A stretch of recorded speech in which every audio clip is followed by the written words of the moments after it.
That's in the air, should be taken and taken. Sri Lanka wins the series. শ্রীলঙ্কার বিপক্ষে তৃতীয় ওয়ানডেতেও batting বিপর্যয় 2-1 ব্যবধানে সিরিজ হারল বাংলাদেশ। ব্যাটারদের সাথে দায় নিলেন মেহেদিও। তো আমাদের মিডল যে ব্যাটসম্যানগুলো আছে তাদের রেসপন্সিবিলিটি অনেক বেশি, তারা এই জিনিসগুলো খেলতে পারেনি। আমি নিজেও অনেক বল খেলতে পারিনি। পাকিস্তান সিরিজ সম্প্রচারে আগ্রহ কম, বিসিবির চাওয়া উচ্চ মূল্য। বাবর, রিজওয়ান, আফ্রিদিদের ছাড়াই আসবে পাকিস্তান। শ্রীলঙ্কায় ওয়ানডে সিরিজ জয় অধরাই রইল বাংলাদেশের। তৃতীয় ও শেষ ম্যাচে টাইগারদের 99 রানে হারিয়ে 2-1 ব্যবধানে সিরিজ জিতল লঙ্কানরা। কুশল মেন্ডিসের সেঞ্চুরি আর বোলারদের পারফরম্যান্সে বড় ব্যবধানে হার টাইগারদের। প্রথমে ব্যাট করতে নেমে 285 রানের পুঁজি পায় স্বাগতিকরা। জবাবে ব্যাটারদের ব্যর্থতায় বাংলাদেশ থেমেছে মাত্র 186 রানে। সেঞ্চুরিয়ান কুশল মেন্ডিস ম্যাচ ও ইনিংস সেরা।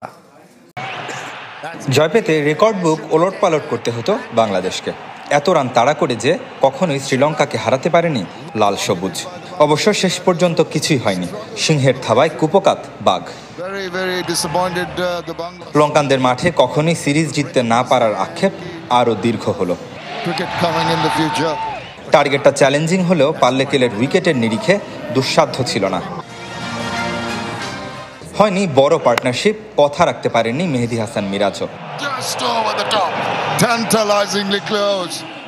ঝড়ো শুরুর পর তানজিদ তামিমের এমন খাপছাড়া বোল্ড বেমানান। অতীত অভিজ্ঞতায় সবচেয়ে বেশি প্রত্যাশা ছিল যাকে নিয়ে, সেই নাজমুল শান্ত গুরুত্বপূর্ণ ম্যাচে ফ্লপ।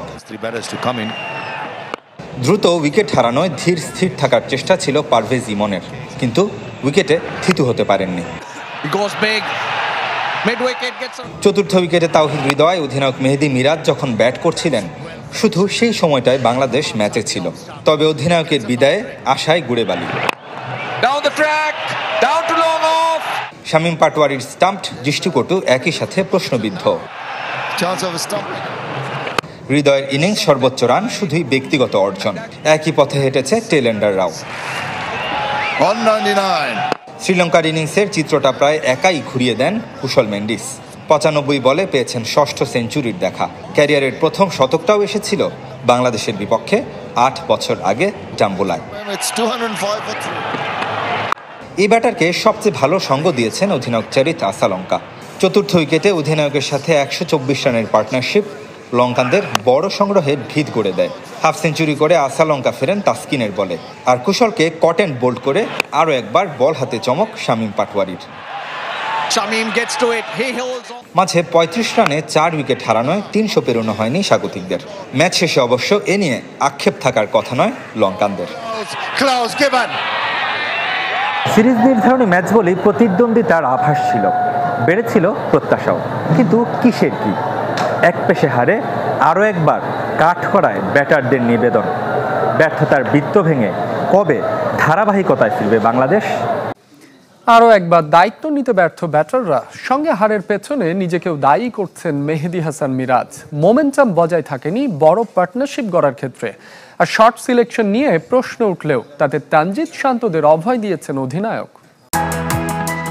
3 ম্যাচের প্রতিটায় অল আউট হয়েছে বাংলাদেশ, খেলতে পারেনি পুরো 50 ওভার। হারের পেছনে ব্যাটারদের দায় পুরোটাই দিয়েছেন মেহেদী হাসান মিরাজ, নিজেকেও দাঁড় করিয়েছেন কাঠগড়ায়। আমরা যদি প্রপার ব্যাটিং করতে পারতাম তাহলে আমাদের জন্য ভালো হতো, এটা নিয়ে আমরা কথা বলেছি। যেহেতু আমাদের মিডল যে ব্যাটসম্যানগুলো আছে তাদের রেসপন্সিবিলিটি অনেক বেশি, তারা এই জিনিসগুলো খেলতে পারেনি। আমি নিজেও অনেক বল খেলতে পারিনি, তাহলে আরও জিনিসটা বেটার হতো। তৃতীয় ওয়ানডেতে বাংলাদেশের সর্বোচ্চ রানের পার্টনারশিপ 43 রানের, আর পুরো সিরিজ মিলিয়ে সংখ্যাটা মাত্র 71। অথচ একটা ভালো জুটি বদলে দিতে পারত মোমেন্টাম। সরল স্বীকারোক্তি মেহেদী মিরাজের, সেখানেও আছে গলদ। পার্টনারশিপ করতে গেলে অনেক সময় আপনার মোমেন্টামটা দরকার, এবং দুইটা পার্টনারেরই কিন্তু স্ট্রাইক রোটেট করাটা ইম্পর্টেন্ট, এবং লো রিস্কে কীভাবে ক্রিকেট খেলাটা যায়। কারণ আমরা যদি হাই রিস্ক ক্রিকেট খেলি তখন আউট হওয়ার অপরচুনিটি বেশি থাকে। সো আমার কাছে মনে হয় এই জায়গাটা আমাদের কাজ করা দরকার। তানজিদ তামিম, নাজমুল শান্ত, তাওহিদ হৃদয়দের মতো জেনুইন ব্যাটার সহ একটা দলের 5 ক্রিকেটার যখন বোল্ড হন, তখন প্রশ্ন উঠে স্কিল নিয়ে। 6 না মেরে সেঞ্চুরি করে ঠিকই ব্যবধান করে দিয়েছেন কুশল মেন্ডিস। বড় বাউন্ডারি তাই খেলেছেন বুঝে শুনে। বিপরীতে বাংলাদেশি ব্যাটারদের শট সিলেকশন নিয়ে উঠেছে প্রশ্ন। যে যেরকম ক্রিকেট খেলতে পছন্দ করে, এখন আমি হয়তো উপরতে খেলতে পছন্দ করি, আমাদের টপ অর্ডার ব্যাটসম্যান যারা দেখেন ওরা কিন্তু রিস্ক নিয়ে খেলতে পছন্দ করে এবং বাউন্ডারি মারতে পছন্দ করে। সো ওটাকে যদি আমি সাপোর্ট না করে ওদেরকে আটকিয়ে দিই তাহলে আমাদের টিমের জন্য একটু ডিফিকাল্ট। ব্যর্থ ওয়ানডে মিশন শেষে এই ভেন্যুতেই শুরু টি-20 সিরিজ। ফরম্যাটের ভিন্নতায় নিজেদের কতটা গুছিয়ে নিতে পারবে বাংলাদেশ দল? 3 ম্যাচের জন্য ক্রিকেট বোর্ডকে দিতে হবে প্রায় 4 কোটি টাকা। এত অর্থ খরচ করে আসন্ন বাংলাদেশ পাকিস্তান টি-20 সিরিজ দেখাতে আগ্রহ দেখাচ্ছে না কোনো বাংলাদেশি চ্যানেল।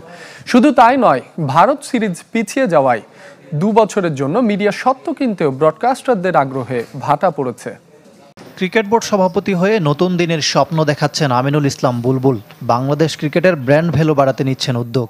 এজন্য আইসিসির সাবেক কমার্শিয়াল জেনারেল ম্যানেজার ক্যাম্বেল জেমিসনকে নিয়োগ দিয়েছেন পরামর্শক হিসাবে। কিন্তু বাস্তবতায় ধাক্কা খাচ্ছে বিসিবি। 2 বছরের হোম সিরিজের মিডিয়া সত্ত্ব বিক্রির জন্য গত 12 জুন বিজ্ঞপ্তি দিয়েছিল ক্রিকেট বোর্ড। 2 বছরের মধ্যে আছে ভারতের বাংলাদেশ সফরও। কিন্তু রাজনৈতিক কারণে 13 মাস পিছিয়ে গেছে এই সিরিজ। আগামী বছরের সেপ্টেম্বরে হবে কিনা তাও নিশ্চিত নয়, যার কারণে আগ্রহে ভাটা ব্রডকাস্টারদের। 23 জুন টেন্ডার প্রক্রিয়ায় পরিবর্তন আনে বিসিবি। $3000 ডকুমেন্ট ফি বাদ দেওয়া সহ কিছু শর্ত শিথিল করার পরও আগ্রহ কম। ফলে নতুন করে ভাবতে হয়েছে বোর্ডকে। 4 জুলাই দ্বিতীয় দফা পরিবর্তন আনা হয় টেন্ডারে, যেখানে বলা হয় পাকিস্তান সিরিজের মিডিয়া রাইটস বিক্রি হবে আলাদাভাবে। বৃহস্পতিবার বিড উন্মুক্ত হওয়ার কথা। কিন্তু এখন পর্যন্ত বাংলাদেশের কোনো টিভি চ্যানেল খেলা দেখানোর আগ্রহ দেখায়নি। টি স্পোর্টস বিডে অংশই নিচ্ছে না। জানা গেছে 3 ম্যাচের টি-20 সিরিজের জন্য প্রায় 4 কোটি টাকা চেয়েছে ক্রিকেট বোর্ড। বাস্তবতা বিবেচনায় এত টাকা খরচ করতে চায় না কেউ, যেখানে মিনিট প্রতি বিজ্ঞাপনের দাম উঠবে 3 লাখ টাকা পর্যন্ত। তবে শেষ পর্যন্ত অপেক্ষা করতে চায় ক্রিকেট বোর্ড, না হলে নিজে থেকে ব্রডকাস্টারদের দ্বারস্থ হবে। এটা এখন এই নেক্সট 3-4 দিনের মধ্যে জানতে পারবো যে পাকিস্তান সিরিজ কে দেখাবে। যদি টেন্ডারে ওইরকম টার্মস তখন না হয় আপনি কারোর সাথে কথা বলতে পারবেন, কিন্তু তার আগে আমার টেন্ডার প্রসেস অনুযায়ী যেতে হবে। পরিবর্তিত টেন্ডারে এবছরের 26 আগস্ট থেকে 2027 সালের 15 জুন পর্যন্ত মিডিয়া রাইটস বিক্রি করতে চায় ক্রিকেট বোর্ড। ভারত সিরিজ পিছিয়ে যাওয়ায় এবছর ঘরের মাঠে শুধু আয়ারল্যান্ড ও ওয়েস্ট ইন্ডিজের বিপক্ষে খেলবে টাইগাররা। বাংলাদেশের বিপক্ষে টি-20 সিরিজের জন্য 15 সদস্যের দল দিয়েছে পাকিস্তান। স্কোয়াডে নেই বাবর আজম ও মোহাম্মদ রিজওয়ান। শাহিন শাহ আফ্রিদি ও নাসিম শাহকেও বাদ দিয়েছে পিসিবি। সালমান আলী দলটির নেতৃত্বে, ফখর জামান, ফাহিম আশরাফ, সাইম আইয়ুব, মোহাম্মদ নওয়াজ আছে স্কোয়াডে। বিপিএলে পারফর্ম করে জাতীয় দলের সুযোগ পাওয়া খুশদিল শাহকেও রেখেছে পিসিবি। 16 জুলাই ঢাকায় আসবে পাকিস্তান। 20 জুলাই সিরিজের প্রথম টি-20। বাকি 2 ম্যাচ 22 ও 24 জুলাই। সবগুলো ম্যাচই হবে মিরপুরে।